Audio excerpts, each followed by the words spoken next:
Hello, everybody. It is Thursday night. Man, the days are just running together. It's kind of weird. So my wife is not feeling very well, so she went to bed early, and I'm like, you know what? Why don't I just throw together a live stream? I got together with Steve earlier. I'm like, hey, you want to do a live stream? So we're doing a live stream. What the heck? Let me go ahead and bring Steve in here. What's up, man? What's up, man? How you doing? Are you out of town? Yes. Okay, I'm like, this doesn't look like your usual backdrop. No, it's not. I'm out of town. Just got done with dinner, so I thought I was actually going to be running a little bit late, but I wasn't. And yeah, just here chilling. Where are you? If you don't mind me asking. Well, you don't have to give your exact location, but which city are you in? Rehoboth Beach. Where is that? That's not too far from where I live, actually. Oh, okay. Okay, Yeah. so it's kind of like a staycation. No, not a staycation. Just not that close. Yeah, just a couple nights. Just want to get out of the house for a couple nights is all. Sweet. Okay. Have you been watching eBay all night and your wife is like, what the hell, man? We're supposed to be like enjoying ourselves? I kind of do that once we go to bed and I'm laying in bed and I'm bored and I'm trying to fall asleep. That's when most of my research takes place. And then I end up not being able to fall asleep because I'd stare at my phone all night. Yeah. Similar boat. All right, let's say hello to some of the regulars. Brian Sherlin, what's going on, man? I know. You like the Bucks. I get it. Suns and Bucks. Yeah. Hey, we seem to lose to all the bad teams, but we've been beating the good teams, so I'm hopeful against the Titans this weekend. We can't show up against the Giants or the Falcons, but we beat the Bucks, so we'll see. Steven Ryan, what's going on? Troy, good to see you, buddy. Jeff Eklund, Ryan McClanahan, good to see you. BT Sportscards, Corey Magamal, Ed Lang, Joe, good to see you, man. I was texting with Joe earlier about some cards. Jenks, Loco Card Collector. I know, yeah, Steve's got the goatee working. Actually, it's not even a goatee. Now it's full beard. Oh, yeah, it's coming in. It's blooming. Are you going to keep that, or what are you thinking? I don't know. Like, I like it. It's like a cold weather beard. Keep you warm? No, when I was on vacation, I was like, you know what? I don't feel like shaving. I'm on vacation. And so it kind of grew in while I was in New Mexico. And then, to me, it irritates me. Like, it feels weird having it on my face. But a lot of my friends and stuff are like, man, you should keep that. It looks cool. So I'm just kind of like in between, like, my own comfort and my appearance. So I'm not really sure where I'm going with it at the moment. Yeah, I think that I had the same sort of thing. I've just had kind of like the light beard forever. And then once it grows in and you're used to having it, then it doesn't itch as much over time. That's what I found. Right. Andy, what's going on, man? She blinded me with refractors. Jonas, Alex, Global Sports Card Investor, good to see you. Joel Kaplan, Jordan Hudson, Michael Ham, what's up, man? Good to see you. Haminator, what's that? What do you call him? Your road dog, or what is that? Dog. Yeah, road dog. We had a really good time at the National. Me, Steve, Mike, and a few other people just had a really good time at the National. Neo, that was a good time. I'm actually looking forward. I mean, believe it or not, that's not that far away, really. I mean, July will be here, I feel like, before we know it. 2022 is upon us. Yeah, time's flying. I can't see chat for some reason. It's not running on the side of my phone. I have to like click the chat button. Oh, really? Then it takes away the screen. Can you still see me and everything? Yeah, I can see you fine. Yeah, so all I see now on my screen is chat really big. Oh, okay. Well, if you want to, yeah, I mean, I can see you. So everybody can see you. I'll just check it every now and then, I guess. Yeah, OBJ almost signed with the Saints, which I was kind of torn on that because we need anybody. But it's like, are we going to get the Giants OBJ or are we going to get, the Browns OBJ? Because the Browns OBJ hasn't really been around. He hasn't really done a whole lot, and he's been expensive to have. So that might have been a blessing in disguise not getting him. But at the same time, we just don't have anybody catching the ball this year. So I don't think we're winning any Super Bowls, but we'll see.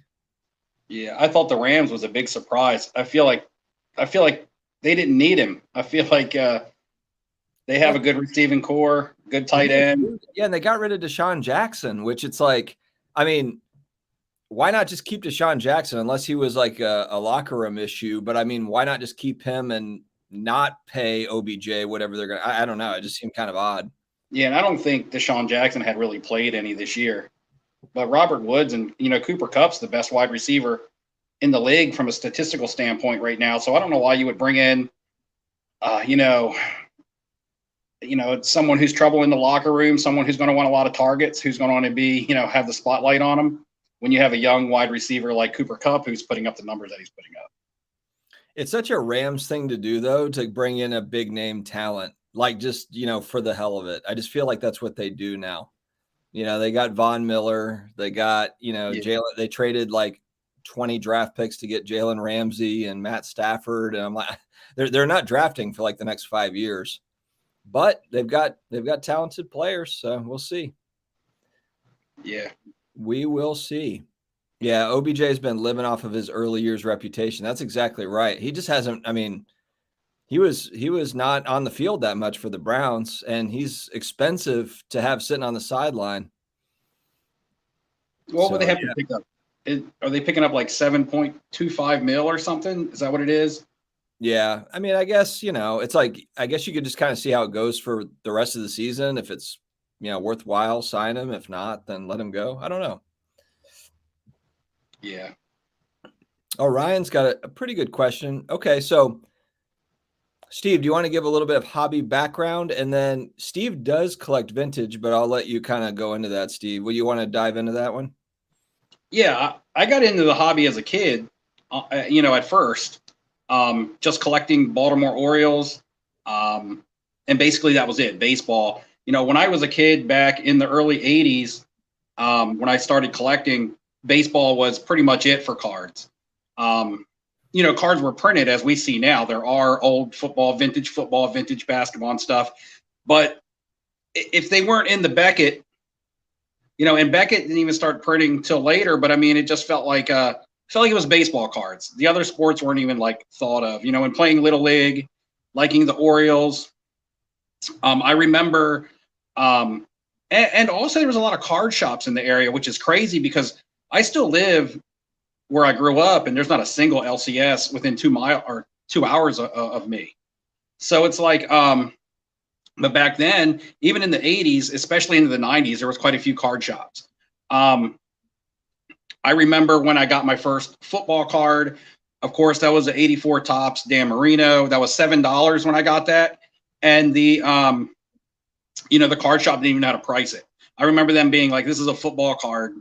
We have no idea what these are worth. There's Beckett's, Tough Stuff, all kinds of magazines out for baseball cards. Tough Stuff ended up like pricing everything in its magazine. But and then I remember getting an 86 Jerry Rice, just collecting the stars, of the mid to late 80s. Really kicked into buying a lot of packs when 89 Pro Set came out. I was buying 88 Topps as well.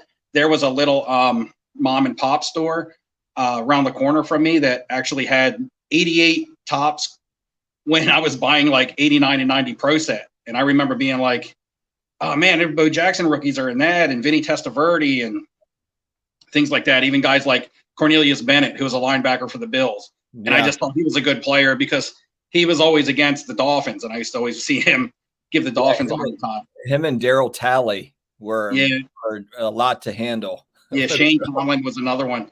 And he was in that set as well. And I was buying, in the junk wax era. That's when I was doing a lot of collecting, trading, going to my friends with my binders, carrying them on my bike, not taking care of cards. Grading didn't exist. And that was my starting point. Later, I started getting into some more expensive type stuff. And when I mean expensive, I just mean like 89 score, Barry Sanders, 90 supplement, Emmitt Smith. But I was old enough to realize I needed to take care of my cards. Actually graded some stuff with Beckett in the early 2000s. And that was like, I spent a lot of money in the card shops, especially in the beginning, just buying lots and lots of wax, busting packs, chasing inserts, lots of that 90 stuff. And it's the same story as a lot of other people. And then, you know, I got out, I got a job, met my wife at the time. She was, you know, met my girlfriend. Now she's my wife. And, you know, the cards just kind of got put on hold because I got an apartment, I had bills, I had a car payment, you know, at first living paycheck to paycheck. And, you know, the first thing you got to cut out is your card buying. And that's something that people are talking about right now if something was to happen with the economy. But long story short, when I started getting a little bit of income, I started collecting the stuff that I like again, Dolphins. And I bought a lot of Ryan Tannehill stuff. And then I got out of it again for a while. And then a couple years ago, when Ryan Tannehill beat the Patriots and the Ravens in the Super Bowl, like 2 seasons, not in the Super Bowl, but in the playoffs, like 2 seasons ago, that Ryan Tannehill stuff went crazy. And I was able to build a bankroll up to where I could start buying some cards to buy and sell and make profit. And that's kind of how I got back into it. And originally it started with, wow, I'm doing well flipping cards and making money.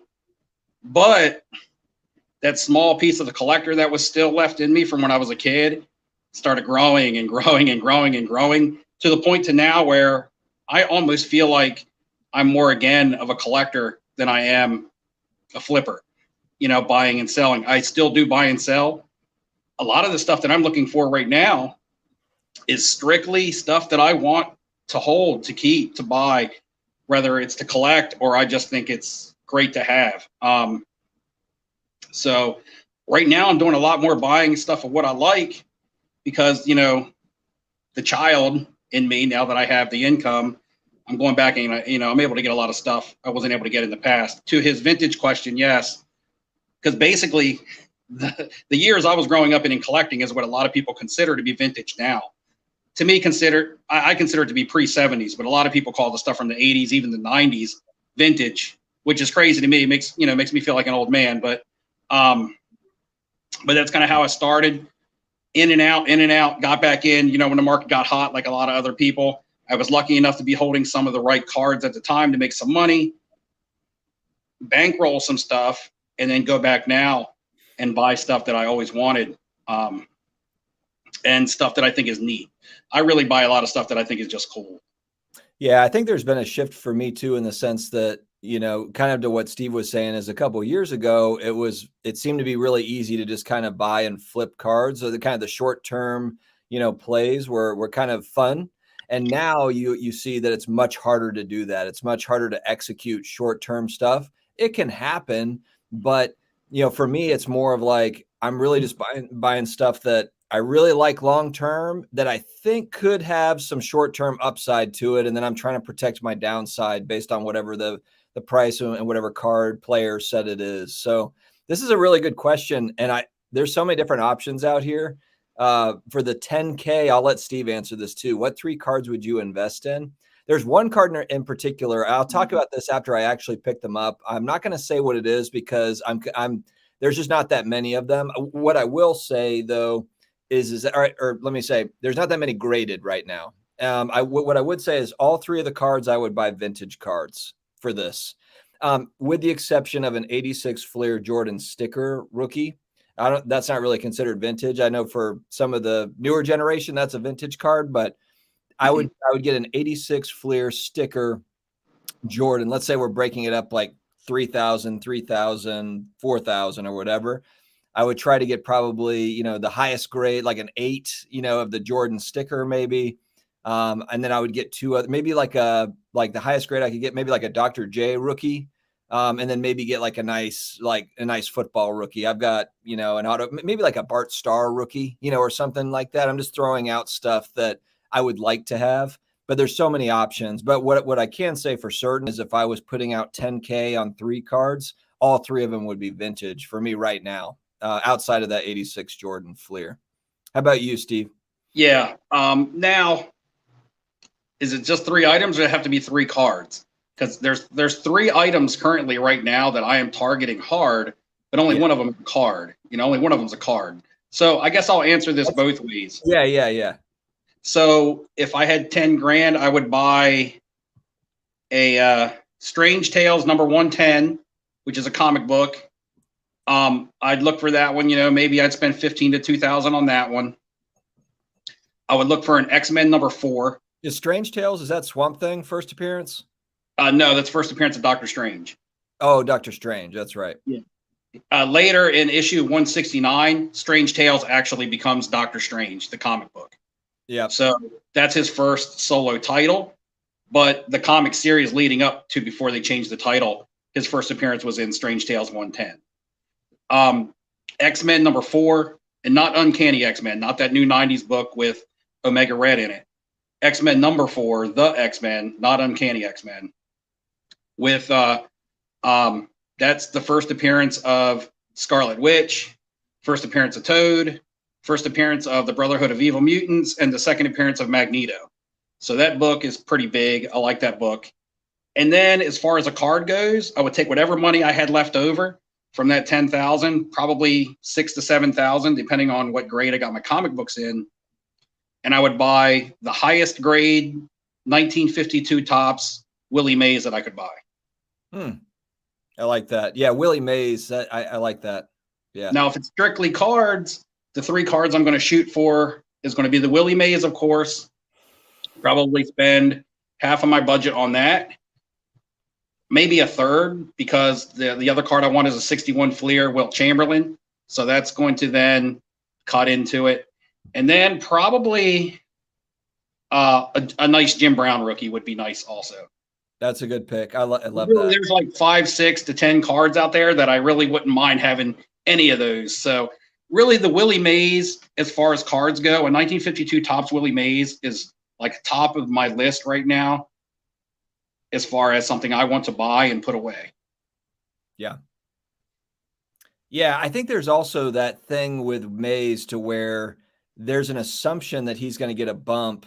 We've talked about this before. It's kind of, obviously it's morbid to talk about, but he's still alive. There is kind of that bump that happens essentially, or we've seen happen. And so I think that there are people that believe that is a possibility outside of the fact that him just being an all-time amazing player, all-time great. I love Mays, especially when I hear that, Steve, you heard the same thing. When you hear that Manals are selling 20 to 1 to Willie Mays, it's like, I want Willie Mays stuff then, Right. Yeah. I love the 54 Topps. Okay. So I love the 61 Fleer basketball set. I love the 54 Topps baseball set. Now 52 Topps is the iconic first Topps set, but I love the 54 design with the portrait, a little bit of a, action shot, as well as like a facsimile signature. When I buy vintage baseball, and it's not a rookie, that's the first set I go for, just because it's also kind of affordable. I look for them in SGC because I love the SGC grades on my vintage stuff. So, I bought a 54 Jackie. That was the first card I wanted. I wanted a Jackie Robinson for his historical significance, not just his athletic, not just his sports significance, but his American history significance, as well as I picked up the Ted Williams, which is his first Topps card. He does have rookie cards, but the 54 Topps is actually his first top card. The orange one, I think it's card number 4, because he has 2 cards in that set. I would take a Willie Mays out of that set as well, in a heartbeat. But I really would like a 52 Topps. Yeah, this is a really good point by John here, because you have a lot of money that came in over the last couple of years. And there is a part of me, I talked about this on videos I have been just recently. There's a part of me that's almost kind of wondering if I should be more liquid, be kind of more focused on stacking cash as opposed to buying right now. If there is a big drop off, in a couple of years, to where, maybe pricing does fall, or in 1 year or in 6 months or whatever. I know a lot of people are nervous about the economy in the US. What is that going to look like? Inflation's crazy and blah, blah, blah. What's going to happen with everything. So I'm kind of on the fence. I am still buying stuff, but I'm just kind of being very picky, taking my time with it, not rushing into anything. But I'm still buying cards. It's just that, it's just more of that. I think when there's not much of a short-term thought going into it, when it's not strictly for short-term, then it's like you have a sea of options out there. So it's like, there's no rush as far as I'm concerned. I'm really trying to take my time with it. Yeah, like the 2 years thing, like I could sit here right now and say 100% I'll be here in 2 years. I guarantee it. then I would be a liar because nobody can see the future.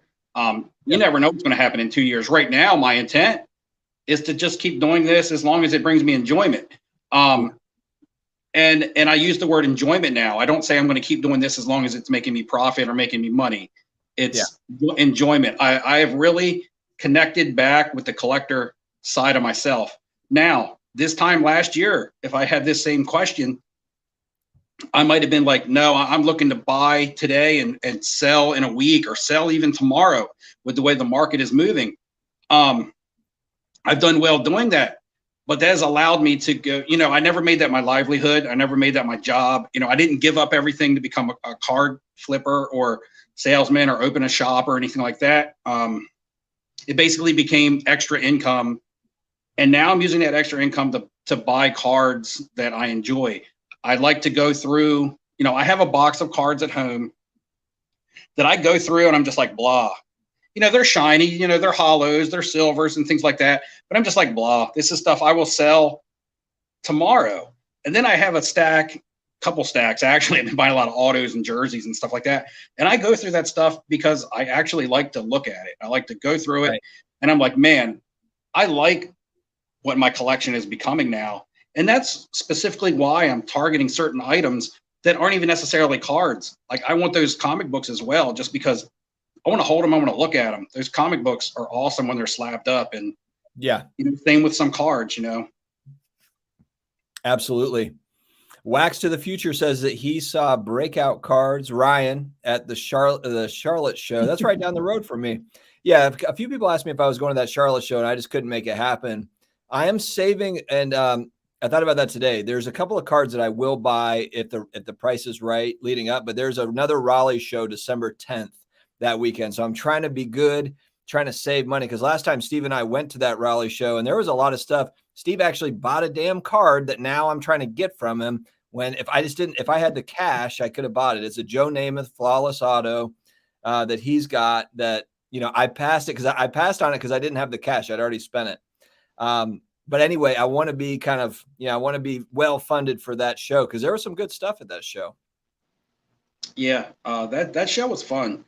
And I went into that show never thinking, that was not a target. I wasn't like, hey, man, I need to find a Namath auto. It was kind of like I'm looking for legends. I want to buy some legend autos and some jersey patches. And I found a great Cal Ripken, Ernie Banks dual auto. That was for my PC. That was a really nice find. That was worth the trip itself, finding that card. It was almost as if it was meant to be there for me. And then I stumbled onto the Joe Namath. There wasn't much in the way of Larry Bird's and Magic Johnson's at that show, which is the stuff that I would have been buying instead. And, I wanted to buy something. I was like, well, that card looks really nice. We'll go ahead and buy that. And I ended up with the Joe Namath, but, That's cool.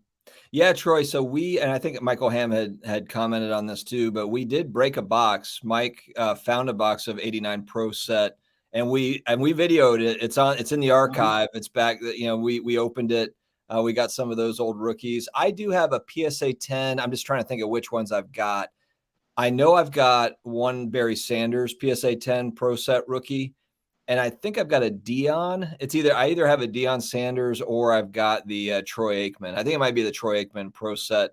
I was buying more of the score, honestly, because the scorecards were always so expensive. So I've got a few of like the 89 score Barry Sanders and a PSA 9, and I've got the Aikmans and that stuff. I really want to add PSA 10s because I don't have any PSA 10s for any of those guys. And even though that set is not they definitely printed it. They didn't print it near as much as Pro Set. 89 Score Football, it might have been hobby only because I don't remember. It wasn't in stores. You had to go to the card shop to get 89 Score. It's not rare, but in comparison to Pro Set, where it was in every single gas station and grocery store, we used to get Big League Chew and Pro Set packs and like 88 Donruss baseball and all that stuff. But yeah, so I'll probably pick up a couple 89 Score PSA 10s. I don't know if I'll get more of the Pro Set stuff. But yeah, we did open a box. It was a good time.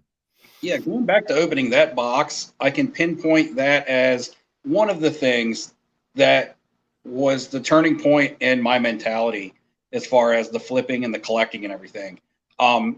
you, Michael, Ham, and myself, we sat at that table and we opened those packs. We like took turns, and you know, I was having flashbacks of opening cards with my little brother. You know, if we'd split a box on Christmas, or you know, just with my friends when we would race to the store on our bikes because we didn't want to be the last one there and the packs be all gone. You know, so it was like that, and pulling out a lot of that stuff. Like I said, that was a lot of the stuff I remember breaking when it wasn't even called breaking, and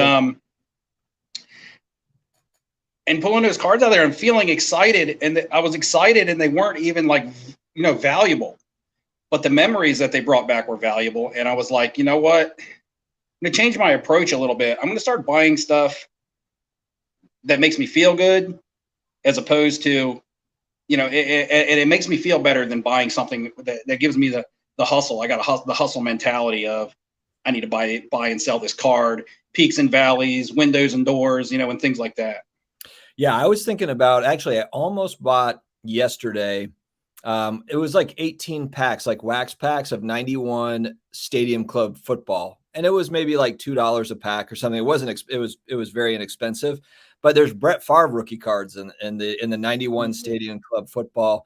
And I don't know if you remember, you might remember, or maybe not, but I think it was 91 Upper Deck Basketball had the Larry Johnson rookie cards when LJ came out, grandma Larry Johnson came out. He was like his rookie cards were everything. I mean, I remember, and it wasn't a rare card, but it was just funny how, like, you know, that rookie card was definitely a huge chase card. I think it was 91 Upper Deck Basketball.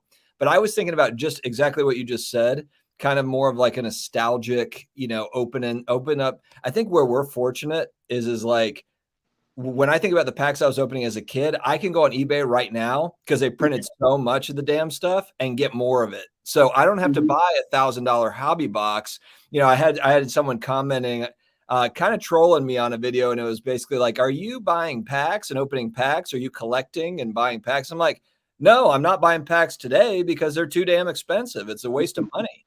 But I'll go back and buy packs from when I was a kid where they're $1 a pack. Yeah, I'll open those all day long. So yeah, I really enjoy that. So I was thinking about doing that, getting some like older like football stuff. Remember like the Pinnacle football? That stuff is so cheap. Like you can get like, they're less than $1 a pack on eBay. A lot of it. 88 Tops football is there. Like 88 Tops football is there for like $1 a pack right now. Yeah. A Pele rookie card would be great. The center fielder 7. You know, that's one that would be on my list. You know, I was asked to pick 3, but a Pele, you know, it's hard to argue against buying a Pele rookie card. Yeah, I missed the weird dinner, but the lunch was really fun at that pizza place, man. That pizza place was awesome. Yeah, Giorgiano's or whatever. Oh yeah, when we went for a deep dish, yeah, that was fun. But Michael's talking about the crazy Italian dinner. That was funny. Yeah, that was. I think that one thing too that's helps, you know, I hear too kind of people of like, there's gonna be a lot of people leaving the hobby, and I understand that. Where we have kind of, you know, maybe some staying powers, we do have community, you know, like with our channels and stuff, we have friends through the channels, whether it be viewers, other content creators. So, you know, even if we're not buying a card every single day, I can still text all these different people and we can still relate on those things. So we kind of built that community, which is awesome. And you as viewership as well. You know, I could run into you at a show, we could hang out, have lunch, and, you know, like that's pretty typical thing that we've done over the last 18, you know, well, not at shows because of the pandemic, but, you know, over the last 6 months and moving forward. Yeah. So yeah, there's a lot of talk about the community, but the community is awesome. The community is really, really awesome. I'm looking at some of these. I'm trying to understand this chat. Kevin Moss was part of a pyramid scheme called Prepaid Legal. I missed the first comment, so I have no idea what anyone is talking about. I mean, I remember when Kevin Moss was a player and he came in with the Yankees and was hitting home runs like left and right, and everybody was chasing down his, was it 90 Fleer? 90 Fleer. It's a rookie card with him with 2 people on it. I can't remember. But it was the same year I think Dave Justice was a rookie, and then Dave Justice came in and was hitting bombs. I remember that because that's the days of me spending a lot of time in the LCS as a kid. And things like that. I remember him as a player, but I don't know about a pyramid scheme. Yeah. Well, I heard, and some of these ex-players got into like a health insurance claim thing where Yeah. it's like, come on, y'all, come on. The next show I'm going to is going to be that Raleigh show, I believe, and that's December 10th. It's local to me in North Carolina, so I'm going to go to that. You know, here's my other thing too, and I was thinking about it. I'm like, and I could be wrong on this, but I think from a pricing standpoint, maybe I can get some good deals because December is kind of like everybody's saving up for Christmas time, holiday time, all the holiday stuff. And so maybe they won't have, maybe pricing will be a little bit lower. Of course, I'm just speculating there. Maybe it won't be, but I think that'll be, I'm going to bring some cash. I'm going to try to see it. I'm not huge money, but I'm going to see if I can snag some deals. How about you, Steve? What's your next? Yeah, and the Christmas thing that you brought up is something I want to touch on really quickly after. But it'll be Philly for me. That is December 3rd and 4th, the Saturday and Sunday. Actually, it's a sneak peek night on the Friday. I'm undecided if I'm going to both days. Last time I went on Saturday and stayed over right there. It's in a casino, so they got a hotel. And I was there for both days, went to the trade night. I'm not sure if I'm making a 2-day event out of it this time or if I'm just going to go on Sunday. But again, it's like an hour and a half away, so I can go up on either day. I wanted to set up there. And the thing is I'm not really getting the connections to get it set in or to get set up. I talked to a couple friends on Instagram that are setting up, but they may have – their space might be full. And I'm not going on Friday. So in order to get a table, I would need to split a table with somebody and have them set up on Friday. And then I just come in there on Saturday or Sunday to set up. But so that might not happen, but I'll definitely go to at least one of those days of it. And that's a great vintage show. So I might be able to land that Willie Mays that I'm looking for. It's not that card is super duper hard to find, but a lot of the ones that I find are in grades that I can't afford, Yeah. They're like graded 5s and higher. And right now I want that card for my collection. I just don't want to put out what someone wants to charge me for a 5 or a 6 for that card. I would like to just give myself like a 2 or a 2.5, something like that. Yeah. Some of that vintage stuff, it like falls off a cliff once you get to like, it's like, I can afford all the way up to like a 4. And then once you go over 4, like the price doubles and it's like, all right, I'm out, like it's tough. This is a good question. Cards and comics. Do you feel that the YouTube card community for creators is open or more like high school cliques? I think that it can be a little bit cliquey. It just depends. I've had a lot of content creators on my channel. I've tried to go out of my way, to have people on and try to be friendly with other content creators. And I feel like I've kind of been like the one at school that's got like friends in all the groups because I know a lot of the content creators. I've had them on the show or I've talked to them at shows or whatever. And so I've really put a lot of effort into trying to communicate with all the different types because honestly, I watch a lot of content creation and I appreciate people that are taking the time to put stuff out, even if I don't necessarily agree with all of it, or if, the production value is not great or whatever.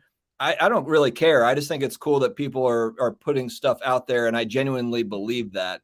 I think that with anything, it's kind of like egos kind of can get in the way. And that's where you run into kind of, I think that's where it can be a little bit cliquey or whatever, is where there might be some folks that, the ego gets the best. And then it's like, yeah, maybe, we're not all going to hang out and get together and see eye to eye on everything. So I just do my best with that. But like with anything, you kind of fall into your group, kind of your clique, so to speak. But I have a lot of hobby friends. I don't necessarily talk to them every day, but if I reached out to them, they would respond and we could, have a conversation. So I think that it's fairly open. I don't know what you would compare it to though.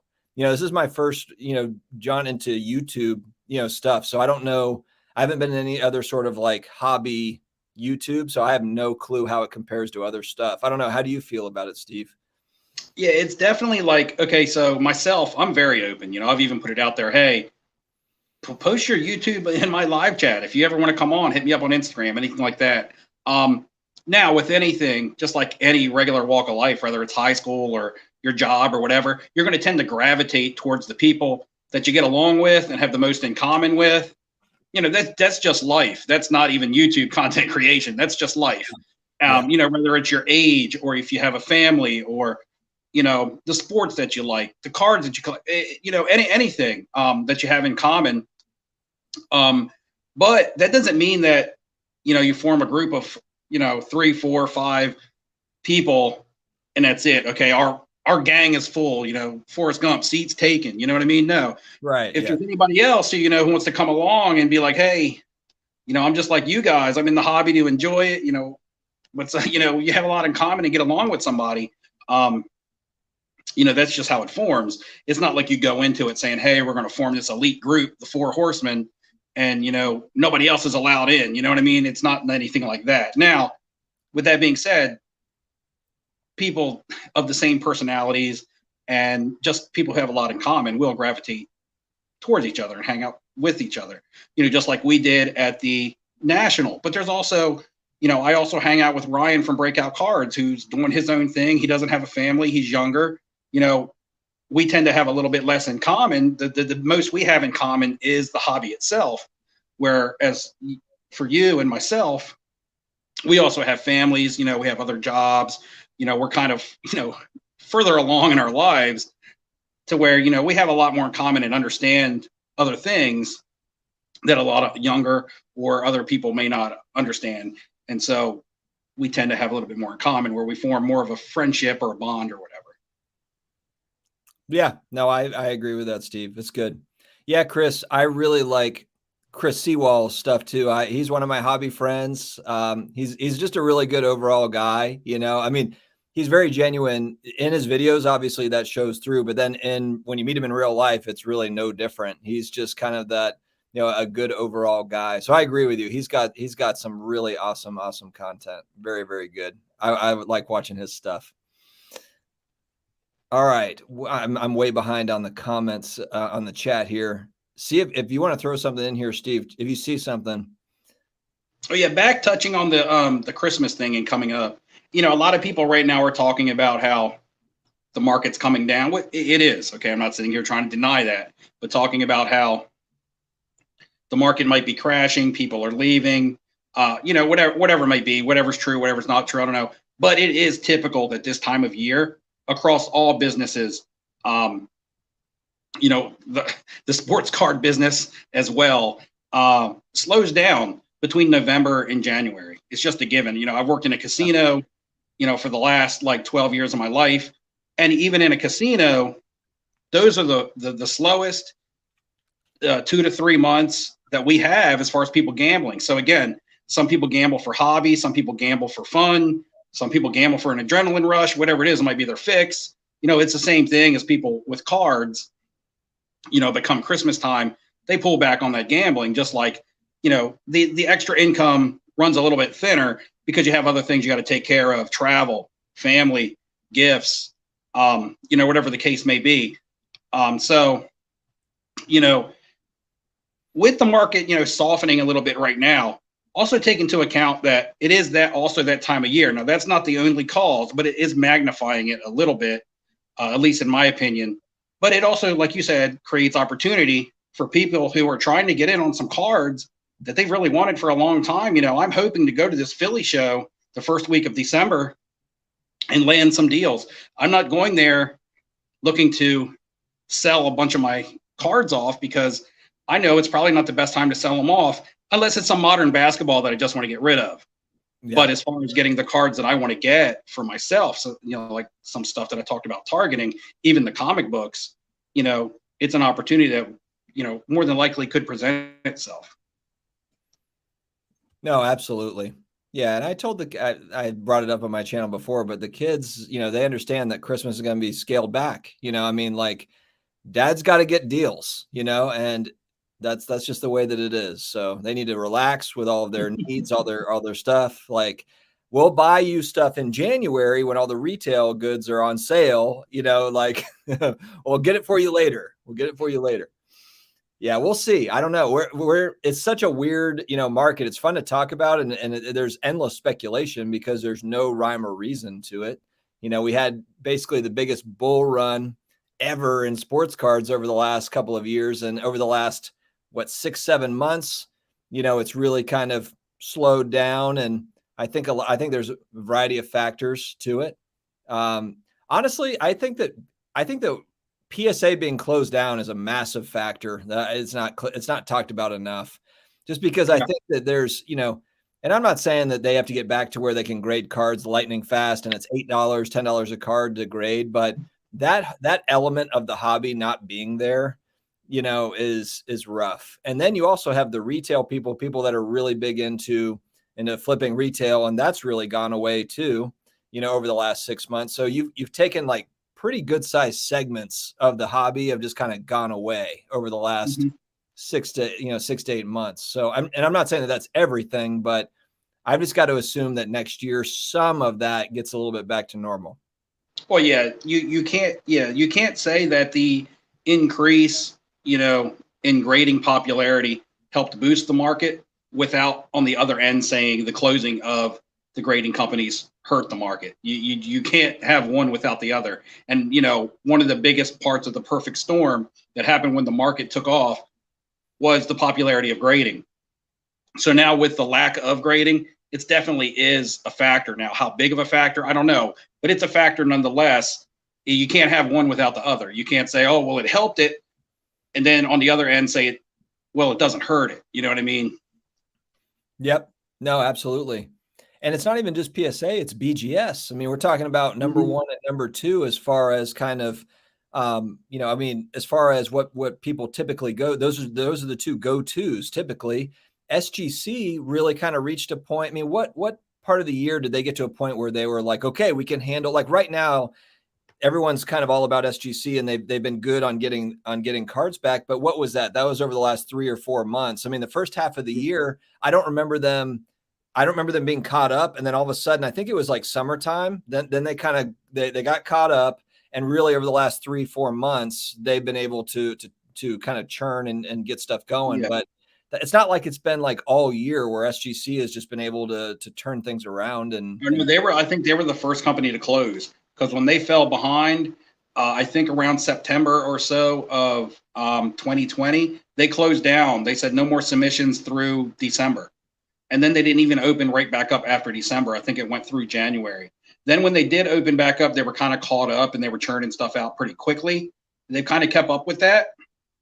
They have stated, I remember it being door to door like almost 7 days when they reopened. Now it's back to like 30 days. They quote 45 days, but it is closer to 30 days, which is still reasonable. But and also the thing with grading is, it's almost like a gamble, like an adrenaline rush. A lot of people want to submit cards just because they're going to have something coming back and be like, oh man, what did I get? It's like a personal gratification, not just the fact that if they got a great grade, their card is now going to be selling for a premium, but the fact that they were able to buy some raw cards, evaluate them themselves, send them in, and see how they did, was again almost like getting a Christmas package in the mail when your grading cards arrive. Yeah, and the one thing that stuck out, Nat Turner did an interview. We had talked about this a couple of weeks ago. It was on Card Talk, I think, is the one that he did a couple of weeks ago. And he did mention this new facility in New Jersey. I would think that would be huge to have an East Coast location to go with the West Coast one. But he did say flat out, and he wasn't hesitant about it or anything. He mentioned we would like to get back to where we were as far as as far as turnaround times and as far as pricing. That's the way that I took it. Maybe it's not $10 a card, but it kind of made me feel like, whereas before that interview, I was thinking like cheapest it's ever going to be again is like $75 to grade a card with PSA, or maybe 50 at the lowest. But after watching that, I was thinking like, no, I mean, maybe they are going to get, maybe they hired a boatload of people. Maybe they're ramping up, and in 6 to 9 months, it is a $25 deal, like bulk submission. Maybe it's not $10, but maybe it's 25. And people are like, well, hell, I'll pay 25. I mean, if you're used to paying, 75, 100, 150, 20, I mean, people are going to take that all day. So I kind of, I'm wondering now, it's like, all right, well, maybe it will be kind of back to where it was. The other part is going to be that whole like junk slab era, of kind of having all the slabs, stuff that was slabbed that maybe, isn't worth, wasn't worth getting slabbed or whatever for like flipping purposes. But people will smarten up to that too, I'm sure. Yeah, even if they get back down to that $8 to $10 range, which you're probably a long ways away if it was to ever happen, I don't see the same cards being sent in just because the massive popularity isn't there. People aren't going to be sending in Anthony Davis first Lakers Prism card base to PSA, whether it cost $100 or $8. They're just not going to send that card in anymore. It just doesn't even make sense because more than likely that's just a slab that's going to sit with a card in it, forever, unless it's a PC card, that's not really going to have any kind of market significance. Yeah. What are your thoughts with SGC with vintage? Let's say that you've got, PSA opens back up, but it's still a really long wait time. But with vintage, you're not necessarily flipping that card. Are you okay just waiting on PSA, or do you have a preference on maybe SGC for vintage stuff in certain cases? I don't buy raw vintage to submit. Okay. So yeah, I don't either. Just because I'm not good enough to tell whether a card's been altered or not. Yeah. It could be very slightly trimmed. I wouldn't notice. I'm not as good of an expert like that. So I just like to know what I'm buying. And even when you're in vintage is a whole nother monster. I learned this getting into vintage. I learned a lot from Ryan at the National. Eye appeal on a vintage card is more important than what the slab says that card is graded at. Because surface and, nice bright colors and centering is, a card could be graded a 4, but if it has shiny colors, it's not faded out and it's got nice centering, there could be a card graded a 6, but its strengths are its corners, and its edges, and the surface could be faded out. That 4 card is going to be much more desirable than that 6 just because of its eye appeal. Yeah. And as far as the company goes, I love my vintage cards in SGC. I don't, PSA is fine too, but I would absolutely scoop up a vintage card in SGC at a fraction of the cost of a PSA in a heartbeat.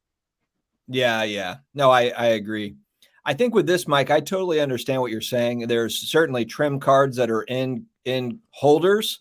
At the same time, though, it's like, I'm with Steve. Like, I can't tell unless you can, but even dealers that feel like they know what they're looking at, have come up on, they're selling trim cards that they don't even realize that they're trimmed. I guess depending on the cost and everything, if it's, 30, $50, basically for SGC to say, okay, well, it's a 3 or it's altered or whatever, you're getting a second opinion essentially. And then you're getting protection. So, but I understand what you're saying, Mike, but it's like, I don't know how everyone can just tell, if it's a good look, if it's good or if it's not. I mean, I guess if you've been looking for decades.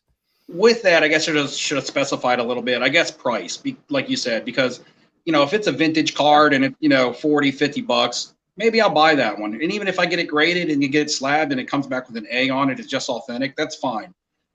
But some of the stuff I'm looking for, like a Willie Mays, I'm not going to buy a Willie Mays card raw because I just don't know what I'm going to get. Somebody could be selling that card to me at the market value of a 3 or 4, saying, hey, this is the condition on this card is very good or very good or fine, whatever some of the lower grades are.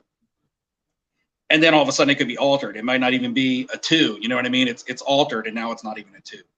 Yeah, Joe from Silver Jackify, another really good YouTube channel. He's more of a baseball card collector. He's got a great collection. But when I had him on, he was telling me that story. When he got back into the hobby years back, he bought, I think it might have been a Willie Mays. It was raw.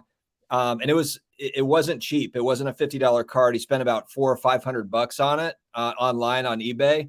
And he said this, as soon as he got it, like it looked fine on eBay, but as soon as he got it in the mail, he's like, something just does not seem right about that card. And he sent it in for grading and it didn't grade out. It was graded an altered, card or whatever. So it's just tricky, but, and newer cards can get trimmed too. I mean, I've heard of like Topps update Mike Trouts, that have been, clipped or trimmed or whatever. So it's not necessarily just vintage stuff, but no, I totally understand. If you're just only looking at the holder, not necessarily looking at the card at all, then that's not good either. I get it. Yeah, Lee, I saw this. Ken Golden is going to be on Netflix. It's a Netflix show. What if it's like the next Tiger King? What if it's like a huge thing? I mean, the thing is, people could get hooked on it just being reality TV, and it's like with Pawn Stars. Like, I don't remember the last time I've been in a pawn shop, but I enjoy watching Pawn Stars. It's entertaining. People are going to be like, I don't really care about cards, but this is kind of entertaining stuff. Like, what the hell are they even talking about? Sports cards? I'll be watching. That's for sure. Oh, and then these. Okay. Yeah. Sports card nonsense. Mike, I think it's Mike Geo.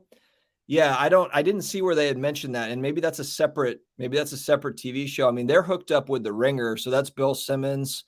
I would think that any of these guys, Card Talk is hooked up with 137 and Gary V. I think that's Gary V. Any of these kind of like huge distribution media folks, the Bill Simmons, the Sports Card Nonsense, and the Card Talk Gary V guys and all that, I'm sure they've probably got opportunities coming down the line for these sorts of things, I would assume.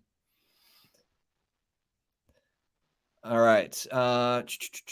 Pawn Stars was so rigged. Yeah, I mean, it's reality TV stuff. It's like any of that stuff it's all scripted. I mean, at least a lot of the stuff I've seen is pretty scripted.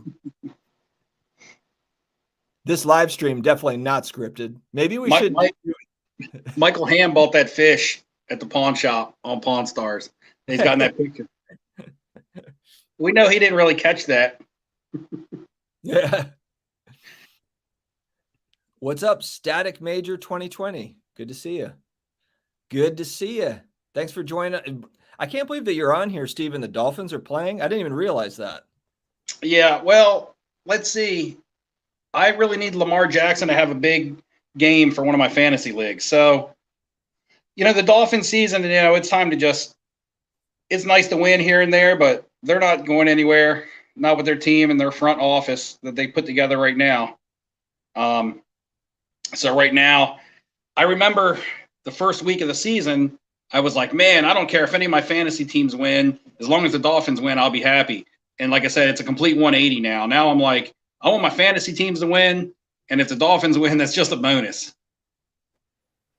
I didn't, and I know it's too early in his career, but I think just with Tua's injuries while he was at Alabama, I was just thinking like, man, I just feel like that's a really high draft pick at number 5. Because didn't the Dolphins trade up too? They traded draft picks to get up to 5. Or were they sitting there at 5? They were sitting at 5, I believe. They either traded back or they were sitting at 5, actually, because they may have been sitting at 3. I can't remember. And they traded back because they didn't think anybody else would take a quarterback. I can't 100% remember. They knew Joe Burrow was going to go. So basically it was whatever, whoever fell to them, was. And I remember them being really, really high on Justin Herbert. I remember thinking that's who they were going to take. And I remember like arguing with my younger brother because my brother was all about Tua, Tua time. And I was like, well, I think they're going to go Justin Herbert. They've talked a lot about him. And, they went Tua. And as of right now, they've definitely made the wrong decision. But then again, if you threw Justin Herbert on this same team, would he have been, putting up the types of numbers in Miami that he's putting up in San Diego? Yeah, that's tough it's always tough to say. There's so many different, that's what's kind of fun about the NFL is all the parity, where stuff could have gone. I mean, Sean Payton, whether he's telling the truth or not, when Pat Mahomes went number 10, Chiefs traded up to number 10 to get Pat Mahomes. The Saints were sitting at 11. And Sean Payton, now he might be full of it, but he says that if Pat Mahomes fell to 11, they would have drafted him. Now, Breeze was that was 2017. Breeze was still playing well in 17. So that would have been interesting. But yeah, but we got at least we got Marshawn Lattimore, who's been a great corner for us. But right. Still, man, I wouldn't mind having Pat Mahomes as opposed to this QB shuffle, Trevor Siemian that we have right now. Yeah, with that statement I made, I'm not saying that Justin Herbert is a result of the San Diego system, because when you watch this guy pass, I mean, he throws lasers, he's accurate, he's confident. He's got the leadership ability, which I didn't think that he had. So, he passes the eyeball test for, the prototypical quarterback, pocket passer. But, would he be putting up the same numbers in Miami with that offensive line? Not meaning his talent would be any less. Yeah, yeah. The thing that is different about him too is he's got deep ball accuracy, which that's something like Josh Allen didn't have that for his first couple of years. Yeah, he had to develop that. And now he's got that where he's got deep ball accuracy. It's impressive. All right. Who's worried about Zion cards? I feel like this is such like a hot topic right now. Zion's Weight Watchers, like like everyone's watching his weight. He's probably getting weighed like 3 times a day. I just want to see him on the court now. There's so much buildup. Could you imagine being Zion and there's so much buildup? Like you haven't even played a game yet this year, and everybody is already just ripping you to shreds, and haven't seen him like go out there and actually shoot a ball yet. Like he might go out there and just completely dominate at whatever weight he's at. I'm not saying he will, and I don't own a bunch of Zion cards, but I just think it's kind of funny, man, that everyone's all over this. They're all over it. But what are your thoughts on the whole Zion thing, Steve? Well, they say, when he says how, worried about Zion cards, I mean, if you're not holding any Zion cards or not deeply invested in him, then you have nothing to worry about. Now, if the question was, or how are you worried about Zion as a player? I'm not really that worried about him. Do I think he's the type of guy that can go 10 to 12 years on that frame? Probably not. But yeah. I think that he will get I think that he will get healthy. I think that he will cut weight. And I think that he will still be a good player. I have one nice Zion card, but I'm not even a whole lot invested in that. So this isn't coming from somebody who's looking to cash out on Zion. And I want to see him do well because I think he's good for the NBA. The fact that we're sitting here discussing him and he hasn't even played a game this year goes to show you how big his popularity is, whether it's for ratings. The Pelicans get on TV when he's in the lineup. How many Pelican games have been on this year? None, because not on regular TV because he's not playing. But when he's playing, the Pelicans get on television, whether they're winning or losing. They were like the 9th, 10th, 11th, like 11th seed last year, still getting on television. So, he's good for the product. He's good for the hobby, whether you want to admit it or not. I mean, that draft class with him in it is what fueled a lot of fire for, the NBA market in 2019, put a lot more eyes on the hobby as well as the NBA product. So I think Zion is good for the NBA and the hobby. I want to see him do well. And that has nothing to do with the fact that I'm sitting on his cards because I'm not. Right. Yeah, no, I think it'll be interesting. But I agree with you. He's a good kid. I think he's good for the hobby. I did see something that kind of concerned me a little bit to where it was basically speculation that the Pelicans might not be in a hurry to play him because the season's like almost lost. I think they're 1-10 or something, or that they've won like one game or something so far. So basically they were saying like, why put Zion out there at risk, if it's just a lost season, and then maybe try to get like the number 1 pick in the draft and get him some help or whatever. So that was kind of an interesting take. I guess if you're someone that's holding Zion cards, you just might be holding them longer, if you're looking to flip them or whatever, depending on what they end up doing with them. If he's healthy and ready to play, they'll play him because he sells tickets. He sells tickets. Yeah. The team's got to generate revenue. They're already small market. They got to generate revenue and sell jerseys. And if he's not playing, they're not doing that. So, and who's to say he's going to spend his career there? Probably won't. Well, let's rest him this year, and then he's got 1 year left on his rookie deal, something like that. And then all of a sudden he's signing away to a big market team. So they'll play him just because they're probably unsure of his future as a Pelican, not as an NBA player or health reasons, but just we got to get, he's our cash cow right now. We got to get out of him, especially if we want to keep him and pay him in the future. We got to make money off him now. So I just feel like they'll play him when he's ready to go, regardless of the circumstance. Yeah, it would be weird if they just sat him. Yeah, you're right. They got to sell tickets. I mean, the team can't really be profitable right now, I would assume. And they're already hurting. And if he's ready to play, is he going to want to sit or is he going to want to play? I think he's going to probably want to play regardless when he's ready. Although that'll be kind of interesting. He might average 40 points a game because nobody else on the team can score the ball, or, like they might just give him the ball 1,000 times, so his stats might be amazing, but it might just be because he's just getting so many touches. I mean, he played, and now I know it was a COVID season last year, but he didn't really miss any time last year due to injury till the end of the season, with the finger. And he could have played with the finger injury, but they had nothing to play for.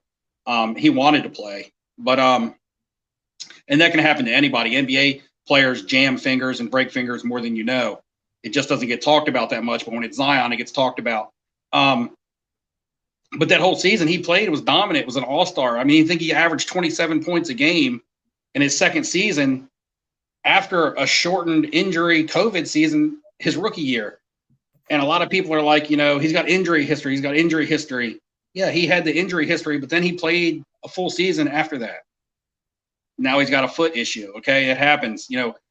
Kevin Durant has the perfect, and people talk about his size and his frame, but Kevin Durant has the perfect basketball body, the perfect basketball build, and we've seen him have bad injuries as well. Klay Thompson, bad injuries.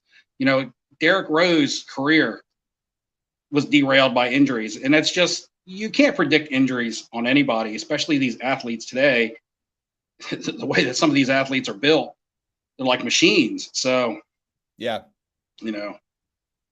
Yeah, this is an interesting comment, and we have kind of seen this where the high end market, it's record sales for all the top 0.001% of stuff, and then the rest of the market is cooling off. That's a fairly general statement, just in that I assume there's probably pockets throughout collectibles, whether we're talking about cards, comics, all of it, where you've got certain things going up, going down all the time. But yeah, that is kind of interesting too, and define high end, because it's funny. I used to think that $5,000 card is a high end card, and now that's like low to mid to mid end. It's like it's nothing these days. What are your thoughts on that, Steve? Because that's something I've been contemplating. It's like, do I want one $5,000 card, or do I want 10 $500 cards? Part of the problem is like the collector in me is like, I'd rather have 10 cards that I can look at and whatever, and then maybe I'm kind of diversifying into 10 different cards. At the same time, though, the $5,000 card, if it's more scarce, whatever, it probably has more upside, or it might. So when we talk about things like the holidays coming up, everyday life, gas prices going up, inflation, things like that, and we talk about that, who does that affect the most? That affects the middle to lower class, blue collar, hardworking person who is the collector that's buying your low end cards. Okay. Your high-end, deep pocket people who are paying $1 million for a card, they're not affected by a lot of this stuff. They have so much money, they don't even know what to do with it. So they're buying high-end cards and setting records every day because they have the disposable income, because they're not affected by some of the trials and tribulations of everyday life that would affect a typical, person like myself and a lot of the viewers, to where we have to make a decision. We got to buy this card, or we got to pay our electric bill, as opposed to they got disposable income. Yeah. Disposable income is exactly the definition, disposable income. So I can just waste it on whatever I want to buy, because it's not going to hurt me to go spend $1 million on a Luka Patch card. You know what I mean? I think too, if you're thinking about, even separate from like the big money people, let's say if Zuckerberg's buying cards, whatever, you're talking about massive money people. Think about too, though, there's also just big time gamblers, like sports. I feel like sports, like high-end sports bettors got into sports cards too. And so they're comfortable spending $30,000 on a card, because those are the types of bets they were making, win, lose type bets. At least with a card, you've got a card, it's not just like you lose the bet and you lose all your money. I mean, when you see kind of some of the sports betting that's going on, it's like, okay, it actually makes sense that people would rather buy a $30,000, $50,000 card or $100,000 card. Yeah, I mean, a lot of times, in essence, that's what we're doing when we're buying a high-end card, especially of an unproven player. It's a gamble. So whether you're going and you're playing, the lottery, or whether you're going and you're playing an NFL parlay ticket, or betting the coin flip at the Super Bowl, whatever you're betting on, horses. I mean, I work in a casino. I see it all. You know, if you lose, you're standing there with a ticket in your hand that's, you know, maybe good for wiping. I don't want to say it, but you know, where with a card, you have a chance at a recovery if a card was to go down, or you have a chance to at least maybe recuperate half of what you spent. You know, even if it goes down in price, you always have something, get something back out of it. Yeah, the problem here, Bark, is the only way I can invest in Babe Ruth cards is if I buy fractional shares of high-end Babe Ruth cards. You know, that's where it's like, I would love to get into Babe Ruth cards. Or actually, I guess I could get into like a PSA 1 or an SGC 1 of something, Babe Ruth. So I guess it's possible. There's some Babe Ruth stuff that's in like, you know, $3,000 to $5,000 range. It's out there. So okay. But the high end, I mean, the majority of that stuff is just out of the price range, you know. Mm-hmm. I'd have to sell 15 cards to get into that one card, you know. Yeah, that's like me trying to get into a nice Willie Mays card right now. I will. It's not a matter of if, you know, I will, just a matter of when. But yeah, hey, it's always easy to say, hey, go back and buy this guy because crew's been written. I like the comment. Is that the 48 leaf? 48 leaf Ruth is adorable. Oh, affordable. I thought that was adorable. I read that as adorable. Bark. Sorry, Bark. And I was like, that's a hell of a comment. The 48 leaf Ruth is adorable. Affordable. You got to go after that 33 Gowdy. Yeah, the 33 Gowdy, exactly. Dex Flow bringing heat with a $10 super chat. Man, thank you, buddy. With the amount of rookie cards a player has now, I feel like it's more about getting a great card of a player you believe in instead. I sold my Prism Giannis to get a 4th-year black gold numbered out of 5 Joker, Jokic. Yeah, Jokic. What are your thoughts on this guy's brothers, like beating up the Morris brothers? Is that going to be a thing? Like I saw that they bought tickets. Did you see that? They're at the Heat game. There was some sort of well, no, he pushed one of the Morris brothers, and then they were talking smack on social media, and then Jokic. Jokic's brothers are all like, "We'll be at the next game." It's like, what? I'm sorry, what? That's crazy.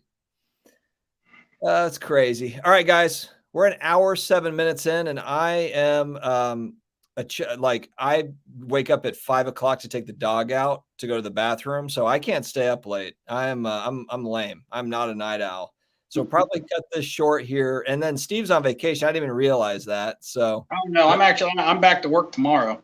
Oh, okay. Your wife's probably like, dude, what are you doing? Like, seriously, we're on vacation.